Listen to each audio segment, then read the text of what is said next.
In an age of data retrieval, when just about anything ever printed can be seen online and is eternally preserved there, and when modern anxiety is fueled by too much information, we would do well to remember that the loss of books and artifacts was catastrophic until very recently in human history. The great library of the Ptolemies at Alexandria was burnt by the Romans in the 1st century AD, a legendary collection of ancient wisdom whose loss haunted Renaissance scholarship. European savants of the 15th and 16th centuries were, in the midst of their astonishing revival of classical writing, all too aware of what was irrecoverable and even unknown to them. Sir Thomas Browne, 1605–1682, was such a scholar.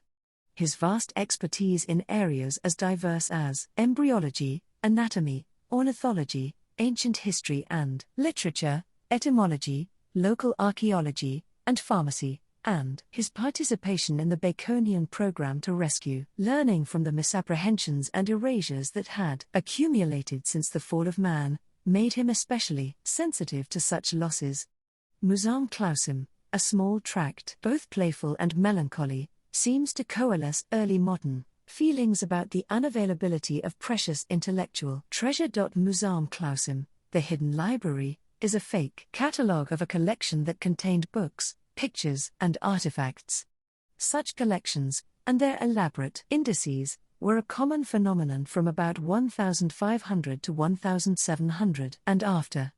Gentlemen and the nobility collected as a matter of polite engagement with knowledge and as a way of displaying wealth and learning. Savants made arrays of plants, animals, and minerals as museums or thesauruses of the natural world to record and organize their findings. Imperial and monarchical collections were princely in their glamour, rarity, and sheer expenditure. These might contain natural historical specimens but also trinkets and souvenirs from far-flung places, curiosities of nature and art, and historically significant items. For example, taxidermically preserved basilisks shared room with a thorn from Christ's crown and feathered headdresses and weapons belonging to Native American tribes. Browne takes these traditions of assemblage and makes a catalogue of marvelous things that have disappeared. The catalogue of Browne's Lost Museum speaks of fragmentation, scattering, and loss, but also of eccentricity and comedy. Among its documents are letters and works by Aristotle, Ovid, and Cicero, and an account of Hannibal's expedition through Alps far more particular than that of Livy that purports to tell what sort of vinegar he used to split the stones in his way. Perhaps the most significant item among these is Seneca'S Epistles to St. Paul, a correspondence which, if it existed, would answer the yearning of Christian Stoics. The pictures in this collection either display tremendous technical skill or depict remarkable events. One picture is a large submarine piece showing the bottom of the Mediterranean and the seagrass growing there. Another describes a moonlight battle between the Florentines and the Turks. Others are snow or ice pieces that show a remarkable and alien landscape populated by exotic Arctic animals. Still others show the Great Fire of Constantinople, the Siege of Vienna, the Sack of Fundy, and the Treaty of Cologne, as well as portraits, caricatures, and even the dogs of Sultan Ahmet. The Curiosities are probably the most peculiar and random group in the collection, everything from an ostrich's egg engraved with a scene from the Battle of Alcazar, to a moist stone that cures fevers, to a ring found in the belly of a fish reputed to be the ring of the Doge of Venice with which he annually weds the sea, the mummified body of one Father Crispin of Toulouse, and Bartolomeo, or the Homerican battle between frogs and mice, neatly described, upon the Kysel bone of a large pike's jaw. Browne's is one of many examples of this form, the fake catalogue. Donne wrote one, Rabelais included one in Gargantua and Pantagruel.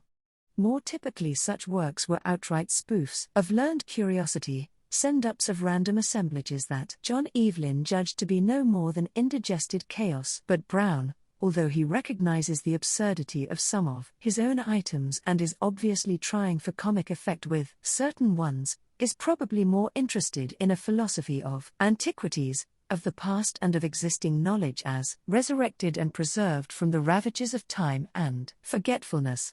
Brown's aim, like that of the early modern Baconians, was reparation and restoration of truth, and Musam Clausim reads like a wistful evocation of what might have existed in a legendary collection like the Bibliotheca Alexandrina. Perhaps the most powerful rendition of that wistfulness is not in specific works or memorials of the great, but rather in the pitiful remains of Father Crispin, buried long ago in the vaults of the Cordeliers at Toulouse, where the skins of the dead so dry and parch up without corruption that their persons may be known very long after, with this inscription, Ecce iterum Crispinus, behold, Crispin again.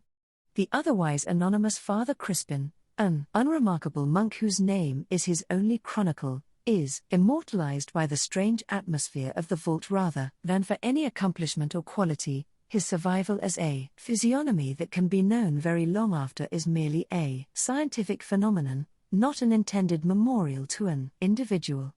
The imperious inscription pathetically asks us, with its commanding injunction to behold anew that which was never remarkable or memorable in the first place. Brown's favorite theme, here and elsewhere, is the randomness of recollection, and Father Crispin, a random survival of the past, is preserved only to be lost again with the collection that contains him. 20 years earlier Brown had written The Astonishing Urn Burial, a discussion of mortuary customs.